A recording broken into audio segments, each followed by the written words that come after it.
नमस्कार। राति 8 बजेको जनता समाचारमा स्वागत छ। म प्रतिमा चौधरी। म मिलन बजगाई। सबैभन्दा पहिले प्रमुख समाचार। राष्ट्रिय जनगणनाको प्रारम्भिक नतिजा अनुसार मुलुकको जनसङ्ख्या वृद्धि दर 80 वर्ष यताकै न्यून, जनगणनाकै क्रममा त्रुटि भएको आशंका। भ्रष्टाचार नियन्त्रणमा 1 वर्षमा नेपालको प्रगति शून्य, 10 वर्षदेखि नेपालको अवस्था जहाँको तहीँ। श्रम मन्त्री श्रेष्ठद्वारा भिजिट भिसामा युएई गएर अलपत्र भई फर्केकाहरूसँग छलफल, आफ्ना नागरिकहरूलाई अलपत्र बनाउने व्यवसायलाई कारबाही गर्ने प्रतिबद्धता। युक्रेनको पूर्वी शहर निप्रोमा नेशनल गार्डका एक सैनिकद्वारा 5 गार्डको गोली हानी हत्या, अन्य 5 जना घाइते। र त्रिभुवन आर्मीलाई पेनाल्टी सुटआउटमा हराउँदै मनाङ मस्याङ्गी आहारा गोल्ड कपको फाइनलमा प्रवेश, उपाधिका लागि एपीएफसँग भिड्ने।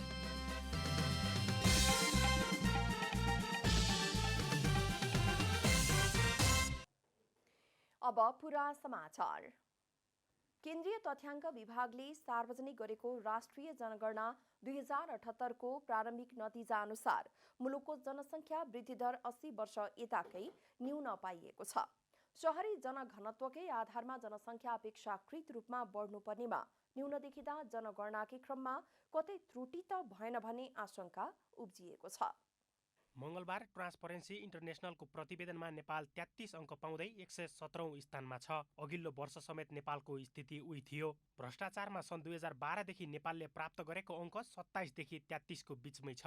अघिल्लो वर्षको तुलनामा यस वर्ष पनि अङ्क स्थिर रहनु भ्रष्टाचार नियन्त्रणमा कुनै सुधार नभई वर्ष मात्रै बितेको रूपमा लिन सकिने विज्ञहरूको तर्क छ।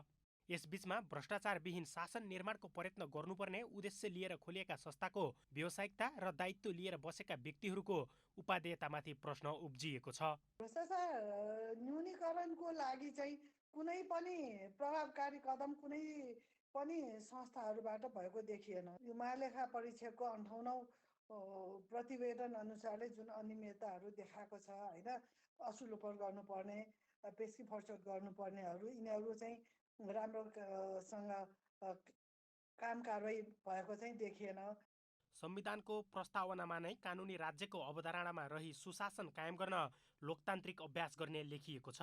वर्षौंसम्म एकै अङ्कमा स्थिर रहने हो भने 33 अङ्कको भ्रष्टाचार कहिले हट्ने र कहिले सुशासन प्राप्त हुने। दण्डहीनताको कारणले गर्दा भ्रष्टाचारको नयाँ नयाँ रूप सहित त्यसको सङ्ख्यात्मक रूपमा, गुणात्मक रूपमा र परिमाणात्मक रूपमा चाहिँ वृद्धि भएको देखिन्छ। भ्रष्टाचारीलाई पक्राउ गर्ने मात्र होइन, त्यसको सामाजिक सांस्कृतिक प्रकृतिलाई अध्ययन गरी त्यसतर्फबाट कर्मचारीलाई दुरुत्साहन गर्दै विभिन्न प्रकारका सेवा सुविधा र नीति नियमको सुझाव दिने जस्ता कार्यमा समेत यस्ता संस्थाले थप ध्यान दिनु आवश्यक छ। राज्यको निर्देशक सिद्धान्तले समेत कानुनी शासनलाई प्रवर्धन गर्ने बताएको छ। त्यसको मूल्याङ्कन गर्न दुवै सदनमा संयुक्त रूपमा राज्यका निर्देशक सिद्धान्त, नीति र दायित्वको कार्यान्वयन, अनुगमन तथा मूल्याङ्कन समिति, राज्य व्यवस्था तथा सुशासन समिति बनेको छ। प्रस्तावनामा लेखिएको लोकतान्त्रिक अभ्यासबाट कानुनी राज्य स्थापना गर्ने दायित्व लिएका विधायकहरूले विधायिका अवरुद्ध पारेर समय मात्र खपत गरिरहँदा समितिमा रहने उनै विधायकहरूले आफैलाई कति अङ्क देलान्, प्रश्न अनुत्तरित छ। क्यामेरामा साजन थापाका साथ विकास पौडेल, काठमाडौँ। भर्खरै यहाँहरूले हेर्नुभयो नेपालले 1 वर्षमा भ्रष्टाचार नियन्त्रणमा गरेको प्रगति बारे यो रिपोर्ट। ट्रान्सपरेन्सी इन्टरनेसनलले तयार पारेको आजको कार्यक्रमको यो रिपोर्ट र अघि हामीले पढेको तथ्याङ्क विभागको, केन्द्रीय तथ्याङ्क विभागले सार्वजनिक गरेको जनसङ्ख्या सम्बन्धी रिपोर्ट अबको क्रममा यहाँले हेर्न सक्नुहुनेछ। 10 वर्षको अन्तरालपछि नेपालको जनसङ्ख्याको वास्तविक अवस्थाबारे जानकारी लिने उद्देश्यले गत मङ्सिरमा सम्पन्न जनगणनाको प्रारम्भिक नतिजा सार्वजनिक भएको छ। सार्वजनिक नतिजा अनुसार मुलुकको जनसङ्ख्या 2,91,92,480 रहेको पाइएको छ, जुन 80 वर्षपछिको जनसङ्ख्या वृद्धि दर 1% भन्दा कम हो। यसअघि तथ्याङ्क विभागले समेत मुलुकको कुल जनसङ्ख्या 3 करोड बढिरहेको प्रक्षेपण गर्दै आएको थियो। सोही आधारमा बोलीचालीकै भाषामा समेत नेपालमा 3 करोड जनसङ्ख्या रहेको भनिने गरिन्थ्यो। सरसर्ती हेर्दा जनसङ्ख्या कम हुनुमा चेतना स्तरमा वृद्धि हुनु, अन्तर्राष्ट्रिय रूपमा बसाई सराई हुनु, ढिलो विवाह जस्ता कारण देखाइएको छ। यो एक्सपोनेन्सियल ग्रोथ रेट लाउँछौँ हामी जनसङ्ख्याको ग्रोथ रेट निकाल्दा 0.93%ले मात्रै जनसङ्ख्याको वृद्धि दर भएको पाइएको छ, जुन हामीले सोचेभन्दा कम हो। हामीले यस पूर्व गरेका अनुमानहरू चाहिँ जनगणनाको वृद्धि दर अलिकति बढी छ कि जनसङ्ख्याको आकारै 3 करोडको हाराहारीमा छ कि भन्ने हाम्रा अनुमानहरू थिए। जनगणनाको नतिजा सार्वजनिक भइरहँदा जनगणनामा सामेल हुनबाट वञ्चित भएकाहरूको गुनासो सुनिन थालेको छ। ती गुनासाहरूलाई सुन्ने हो भने जनगणना कतै त्रुटिपूर्ण त भएन प्रश्न उब्जिएको छ। यसमा काहीँ न काहीँ त्रुटि छ कि भन्ने सामान्य अनुभूति मैले गरिरहेको छु। जस्तो कि मेरो आफ्नै जनगणना पनि झापाबाट हुनुपर्ने हो। म झापाको स्थायी बासिन्दा। त्यहाँनिर घरमा जाँदाखेरि चाहिँ बुवाआमाले हामी यति परिवार भनेर भन्दा काठमाडौँ बस्नुहुन्छ भनेपछि काठमाडौँ बस्नेको काठमाडौँ नै हुन्छ भनेर भन्नुभयो। म यहाँ काठमाडौँ बस्छु, तर काठमाडौँमा मेरो जनगणनाको निम्ति चाहिँ कोही पनि मसँग आएर ठोकिनु भएन। अब म जुन घरमा बस्छु त्यो घरमा डेरा गरी बसेको घरबेटीसँग गएर तथ्याङ्क लिएको छ कि छैन भन्ने कुरा चाहिँ मलाई अहिले यकिन भएको छैन। उहाँहरूसँग पनि भेट भएर त्यो विषयमा कुरा गरेको छैन। त्यसर्थ यसरी काठमाडौँमा डेरा भाडा गरी बस्ने एउटा समुदाय मसँग भेट हुँदाखेरि थुप्रै साथीभाइहरू जो चिन्जानमा हुनुहुन्छ उहाँहरूले पनि यो जनगणनामा म परेँ कि परिनँ भन्ने विषयमा चाहिँ उहाँहरू टुङ्गोमा हुनुहुन्न। त्यसो त जनगणना एक बृहत कार्यक्रम हो। यसमा पूर्ण रूपमा आँकडा आउने अनुमान गर्नु आफैमा गलत हुन सक्छ नै। तथापि जनगणनाका क्रममा गणकको लापरवाही र तथ्याङ्क विभागले जनगणना कार्यक्रमलाई नै प्रभावकारी बनाउन नसकेको गुनासाहरू सुनिन थालेका छन्। मान्छे कहाँ छ त्यहाँ चाहिँ पुग्नु पर्यो, किनभने अब सरकारले चाहिँ जहाँ छ त्यहीँबाट चाहिँ सर्वेक्षण गर्ने भनेको छ।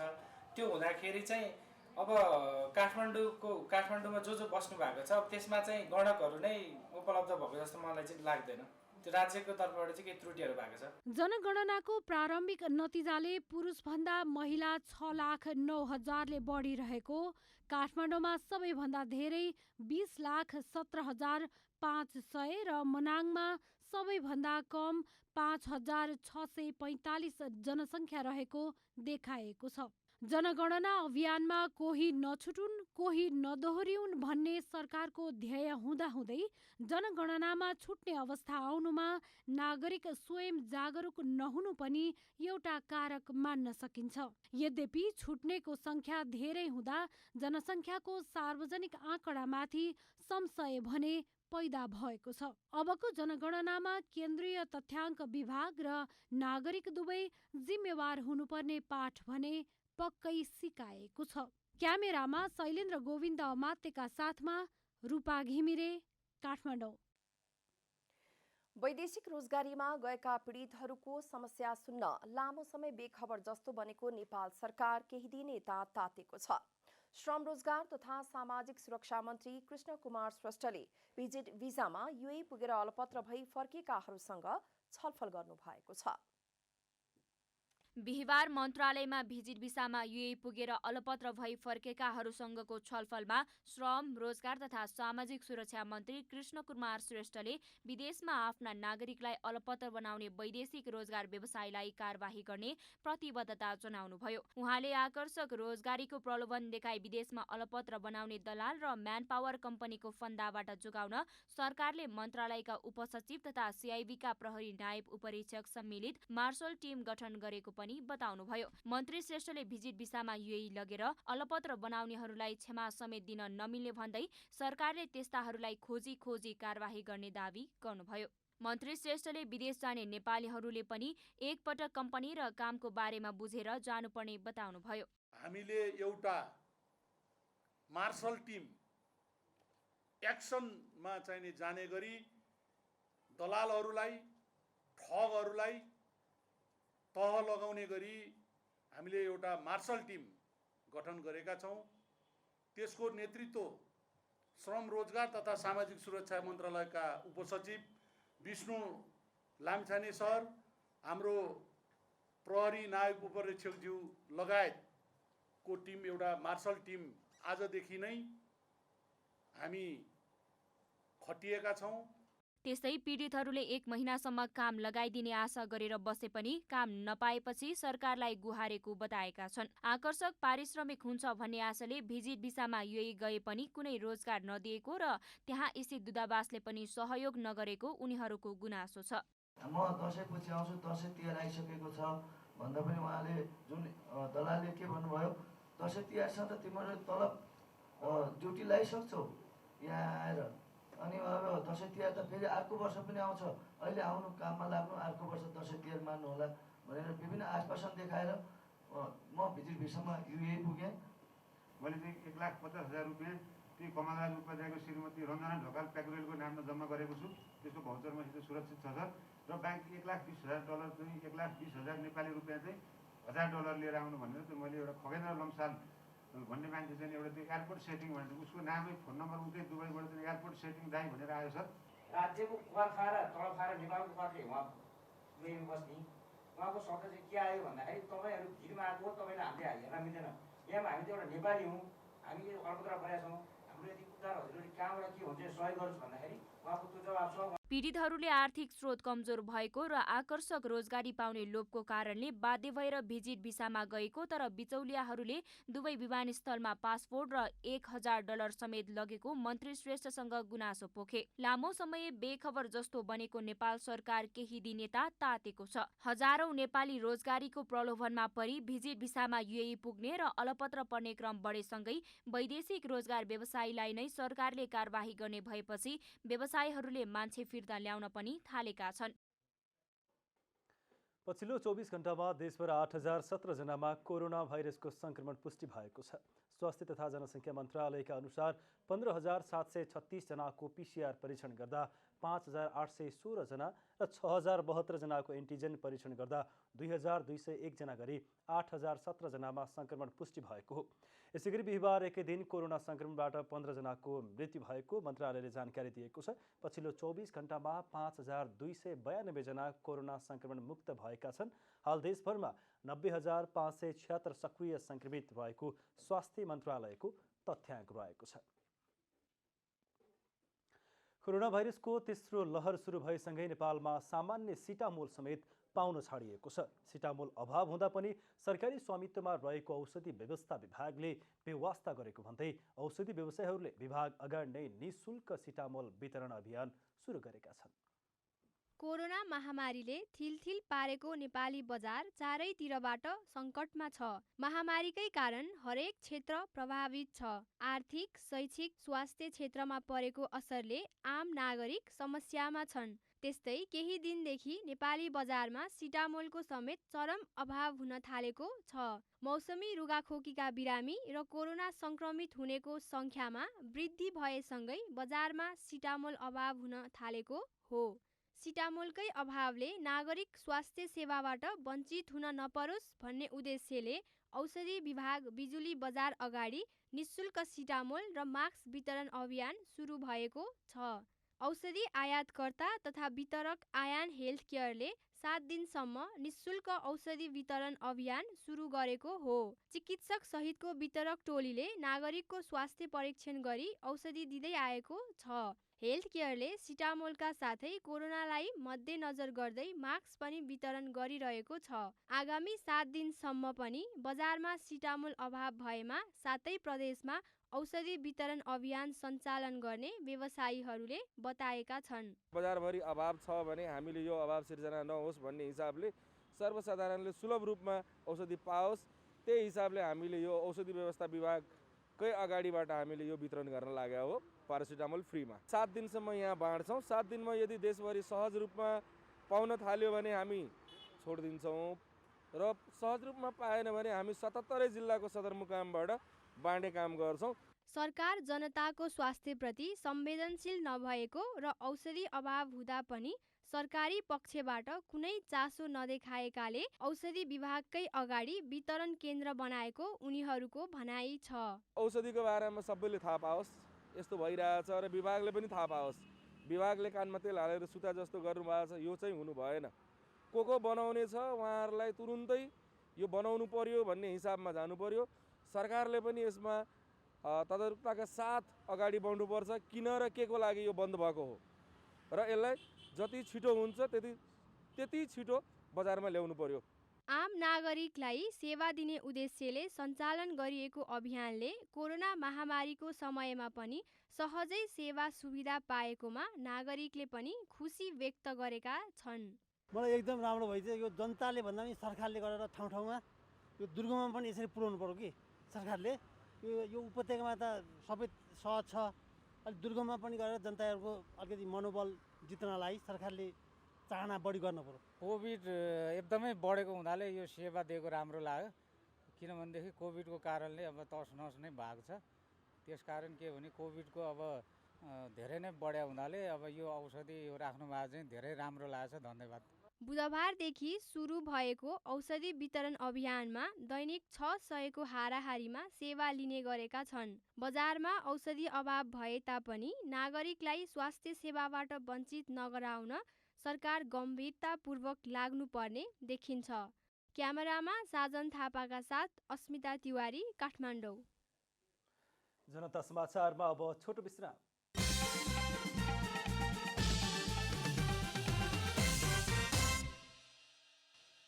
जनता समाचारमा अब थप समाचार। नेकपा एकीकृत समाजवादीका अध्यक्ष एवं पूर्व प्रधानमन्त्री माधव कुमार नेपालले राष्ट्रिय सभाको निर्वाचनले पार्टीका लागि सुखद परिणामको संकेत गरेको बताउनु भएको छ। पार्टी केन्द्रीय कार्यालयमा आयोजित कार्यक्रममा बोल्दै नेकपा एकीकृत समाजवादीका अध्यक्ष माधव कुमार नेपालले राष्ट्रिय सभा निर्वाचन गठबन्धनको पक्षमा आएको र आगामी निर्वाचनसम्म पनि गठबन्धन यसै गरी अगाडि बढ्ने बताउनुभयो।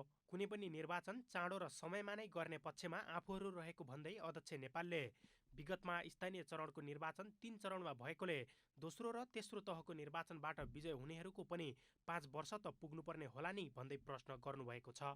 संविधानले के दिएछ भने चुनाव सम्पन्न भएको 6 महिनाभित्र चुनाव गर्नुपर्छ भनिसकेपछि त्यसले एउटा ठाउँ दिएको छ। तेस्रो चरणको चुनाव सम्पन्न भएर बल्ल शपथ ग्रहण गरेको व्यक्तिले हाम्रो 5 वर्ष त पुगेकै छैन। कसरी संविधानमा त 5 वर्ष लेखेको छ र मुद्दा दियो भने के गर्ने? यो सबै अवस्था भएको हुनाले सरकारले नै सबै कुरामा विचार गर्नुपर्छ।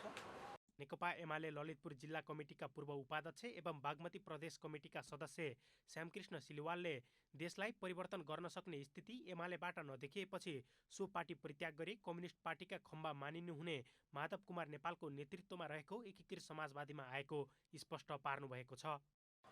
त्यस पार्टीका चाहिँ नेतृत्व तहबाट गरेका क्रियाकलापले यो देशलाई परिवर्तन गर्न सक्ने पार्टी हिजोको नेकपा एमाले पार्टी अब सम्भव छैन। हिजोको चाहिँ कम्युनिस्ट पार्टीको चाहिँ मूल पार्टी यही हो। पार्टीका अध्यक्ष नेपालले एमालेमा व्यक्तिवादी र गुटमा रमाउने शैली बढेकै कारण इमान्दार पार्टीका नेता कार्यकर्ता एकीकृत समाजवादी पार्टी मूल घरमा आउन चाहेको र उनीहरूसँग निरन्तर छलफल भइरहेको जानकारी गराउनु भएको छ। बागमती प्रदेशका श्रम रोजगार तथा यातायात मन्त्री घनश्याम दाहालले यातायात कार्यालयमा बिचौलियाको प्रवेश रोक्न निर्देशन दिनुभएको छ। बिहिबार ललितपुरको एकान्त कुना स्थित यातायात कार्यालयको अनुगमन गर्दै यातायातका काममा बिचौलियाको प्रवेश रोक्नुपर्ने बताउनु भएको हो। उहाँले यातायात सेवालाई चुस्त दुरुस्त ढङ्गबाट सञ्चालन गर्नका लागि सुधारका कामहरू अघि बढाउनु पर्ने भएकाले मन्त्रालयले अब यातायात क्षेत्रको सुधारका लागि व्यवहारिक काममा मात्रै नभई कानुनी कामलाई पनि अघि बढाएर लैजाने बताउनुभयो। मन्त्री दाहालले यातायात कार्यालयमा अझै पनि केही स्थानमा दक्ष जनशक्तिको अभाव भएकाले मन्त्रालयले त्यसलाई परिपूर्ति गरी अगाडि बढ्ने आश्वासन समेत दिनुभयो। उहाँले यातायात कार्यालयमा रहेको विभिन्न समयदेखिका ठूला ढड्डाहरूलाई अनलाइनमा राख्नका लागि समस्या भइरहेको भन्दै त्यसलाई क्रमशः समाधान गर्दै लैजाने समेत बताउनुभयो। जोको हाम्रो काम गर्ने जुन सिस्टम थियो ढड्डामा राख्ने सिस्टमले पनि हामीलाई अहिले कतिपय कुराहरू अलिकति असजिलो बनाएको छ। त्यसलाई पनि हामीले हल गर्न पर्ने छ। अर्को अब हामीसँग अहिले पनि कतिपय अवस्थामा दक्ष जनशक्ति कर्मचारीहरूको अभाव पनि छ। त्यो समस्यालाई पनि हल गर्न पर्ने देखिएको छ। मन्त्री दाहालले यातायात कार्यालयमा लाइसेन्स नवीकरणको समस्या बढिरहेकाले यसलाई पनि समाधान गरेर अघि बढ्ने बताउनुभयो।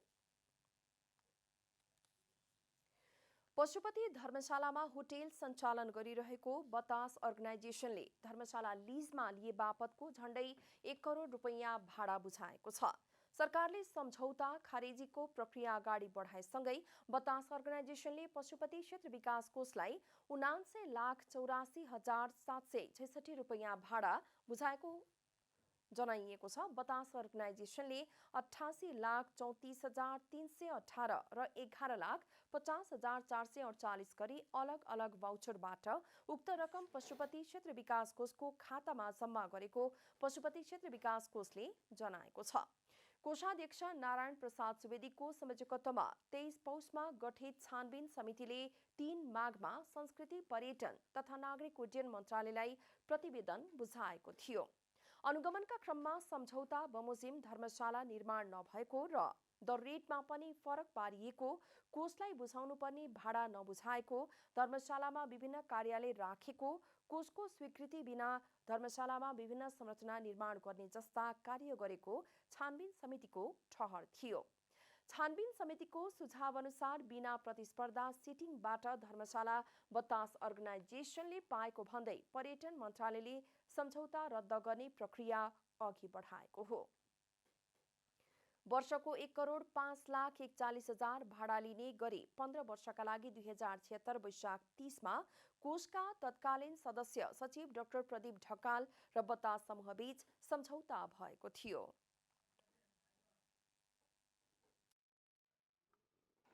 झापाको पुरानो बजार धुलाबारीमा रहेको 5 तारे होटल मेजिक क्राउन प्लाजामा सञ्चालित क्यासिनो भेगासले कानुन विपरीत नेपाली नागरिकलाई क्यासिनोमा इन्ट्री गराएर लुट्ने गरेको रहस्य सार्वजनिक भएको छ। क्यासिनोले झापाका व्यापारिक घरानाका व्यक्ति पहिचान गरी भारतीय कागजात बनाइदिएर क्यासिनोमा इन्ट्री गराउने गरेको हो। जिल्ला प्रशासन कार्यालय झापाको सेटिङमा 5 तारे होटल मेजिक क्राउन प्लाजामा सञ्चालित क्यासिनो भेगसले कानुन विपरीत नेपाली नागरिकलाई क्यासिनो खेलाउँदै आएको सार्वजनिक भएको छ। क्यासिनोमा खुलेआम नेपाली नागरिकले प्रवेश पाउँदा झापाका कैयौं व्यापारिक घरानाका मालिक टाँट पल्टिने अवस्थामा पुगे पनि स्थानीय प्रशासन मौन देखिएको छ। क्यासिनो सञ्चालककै सेटिङमा नेपाली नागरिकलाई 10,000 रुपैयाँ प्रति व्यक्ति असुल गरी नक्कली भारतीय आधार कार्ड बनाइदिएर क्यासिनोमा इन्ट्री गराउने गरिएको छ। त्यसका लागि बिर्तामोडका तेजु बर्देवा खटिँदै आएका छन्।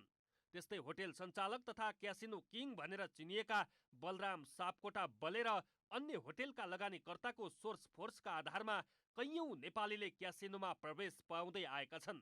बिर्तामोडका करण पौडेल नाम गरेका व्यक्तिले नै धुलाबारी, काकडभिट्टा, बिर्तामोड लगायतका नेपाली नागरिकलाई क्यासिनोमा पुर्याउन सहयोग गर्दै आएका छन्।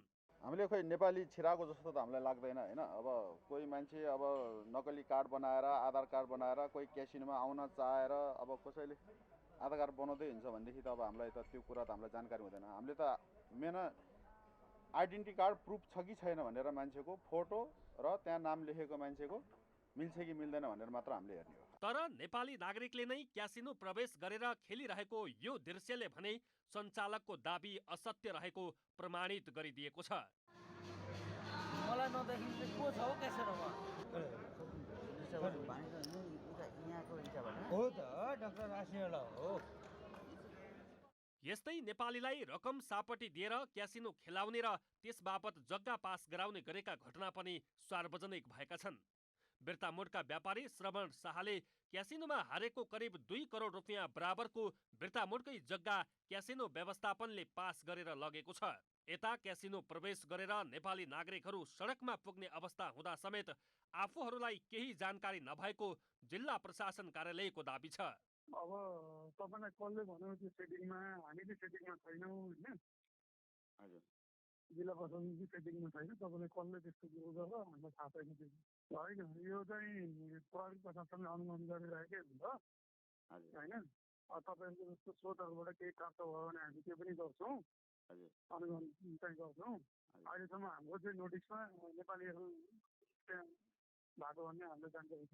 क्यासिनो सञ्चालन नियमावली 2070 को नियम 18 को दफा 1 बमोजिम कुनै नेपाली नागरिकले क्यासिनो खेल्न र क्यासिनो सञ्चालित स्थलभित्र प्रवेश गर्न नपाउने व्यवस्था गरिएको छ। झापाबाट शम्भु दाहालको रिपोर्ट। नेपाल पर्वतारोहण सङ्घले कुष्ठरोगबाट प्रभावित व्यक्तिहरूलाई न्यानो कपडा वितरण गरेको छ। बिहिबार दक्षिणकाली नगरपालिका वडा नम्बर 2 स्थित नेपाल कुष्ठरोग निवारण सङ्घद्वारा सञ्चालित खोक्ना आरोग्याश्रममा पुगेर सङ्घले ब्ल्याङ्केट र ज्याकेट वितरण गरेको हो। सङ्घले जापानमा रहेको द निपुण फाउन्डेसनको आर्थिक सहयोगमा 200 थान ब्ल्याङ्केट र 200 थान ज्याकेट वितरण गरेको नेपाल पर्वतारोहण सङ्घका महासचिव कुलबहादुर गुरुङले बताउनुभयो।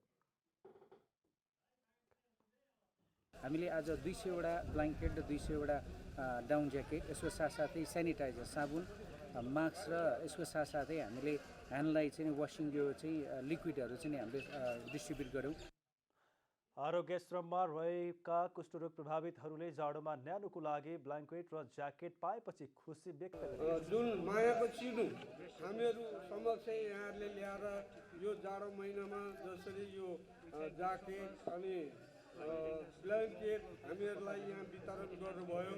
म यहाँको एउटा नागरिकको हैसियतले म यो बिरामीहरू सम्पूर्ण बिरामीहरू तर्फद्वारा म तपाईँहरूलाई धन्यवाद दिन्छु। नेपाल पर्वतारोहण सङ्घले विभिन्न समयमा सामाजिक सेवाको काम गर्दै आएको छ। आगामी दिनमा पनि मानवीय सेवाको कामलाई निरन्तरता दिने सङ्घले जनाएको छ। अब आर्थिक समाचार।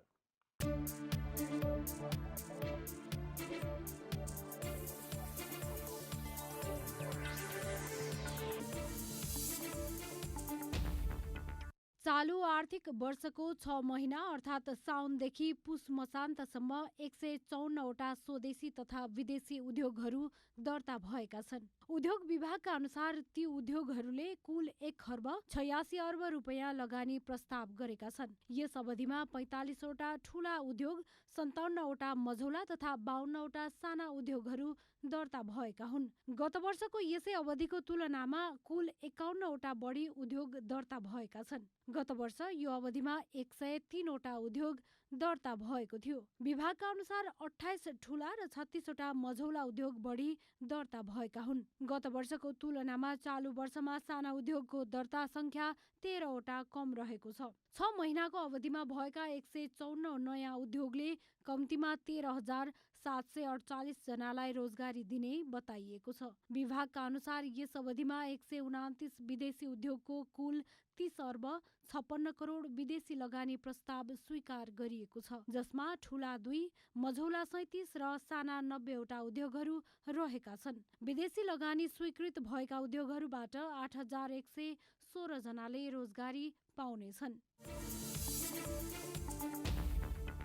साताको अन्तिम दिन बिहिबार शेयर बजारमा सामान्य सुधार आएको छ। बजार मापन गर्ने सूचक 3.29 अङ्कले घटेर परिसूचक 2779.93 बिन्दुमा रोकिएको छ। पछिल्लो समय इन्डेक्स जस्तै कारोबार रकममा निकै उतार चढाव आएको छ। बिहिबार 224 कम्पनीको 66,75,231 किता शेयर किनबेच भएको छ। कारोबारमा ब्याङ्किङ समूहको उपसूचक 4.33%, विकास बैंक 21.72%, जीवन बिमा समूहको उपसूचकमा 1.32 अङ्कको गिरावट आएको छ। कारोबारमा वन नेपाल लघुवित्त र बुद्धभूमि नेपाल हाइड्रोपावर कम्पनीको शेयर मूल्यमा सकारात्मक सर्किट लागेको छ। यस्तै CDB hydropower, Ajod insurance, NRN infrastructure and development कम्पनीका लगानीकर्ताहरूले कमाएका छन् भने सप्तकोशी विकास बैंक,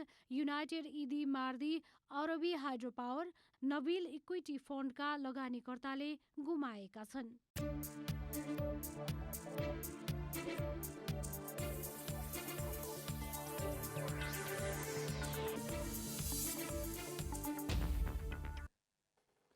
जनता समाचारमा अब छोटो विश्राम।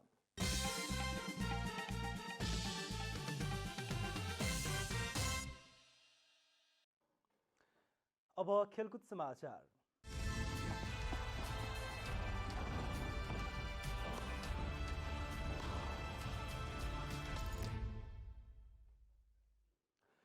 मनाङ मर्स्याङ्दी क्लब पोखरामा जारी 20औं संस्करणको आहारा गोल्ड कप फुटबल प्रतियोगिताको फाइनलमा प्रवेश गरेको छ।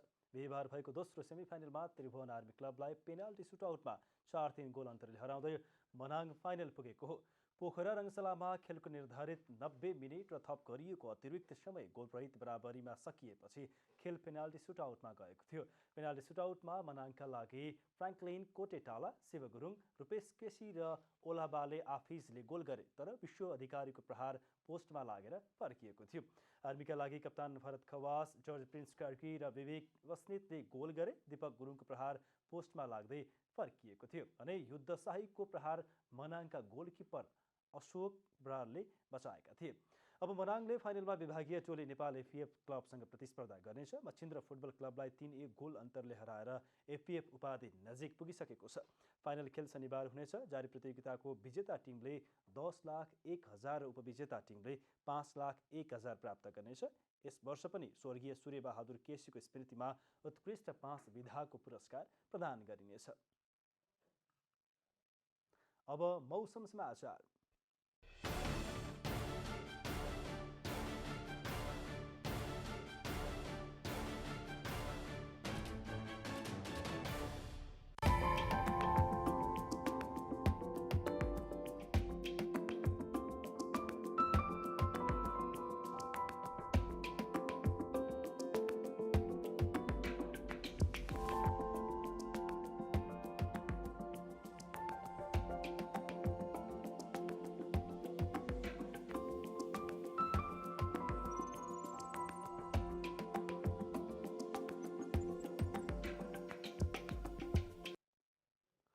अन्त्यमा आजको डायरी।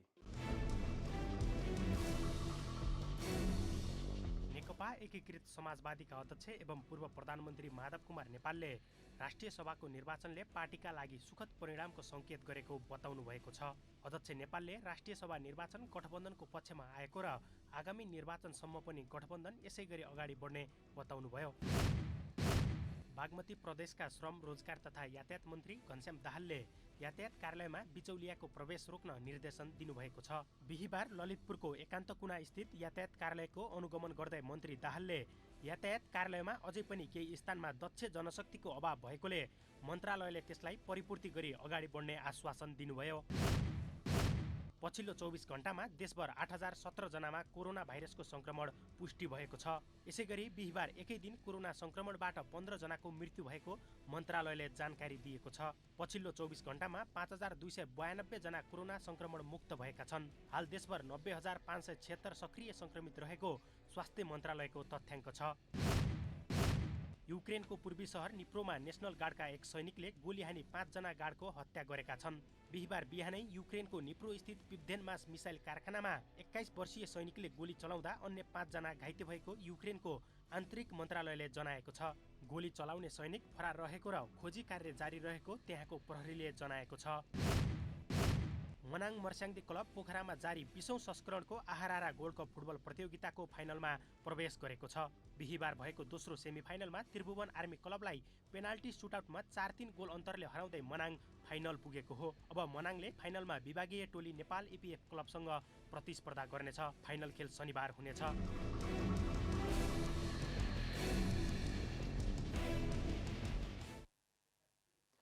जनता समाचार अहिलेलाई यति नै। जनताद्वारा जनताका लागि प्रसारित जनता टेलिभिजनका कार्यक्रमहरू युट्युब, ट्विटर, फेसबुक र हाम्रो वेबसाइट जनतासमाचार.com मा पनि पढ्न र हेर्न सक्नुहुनेछ। नमस्कार।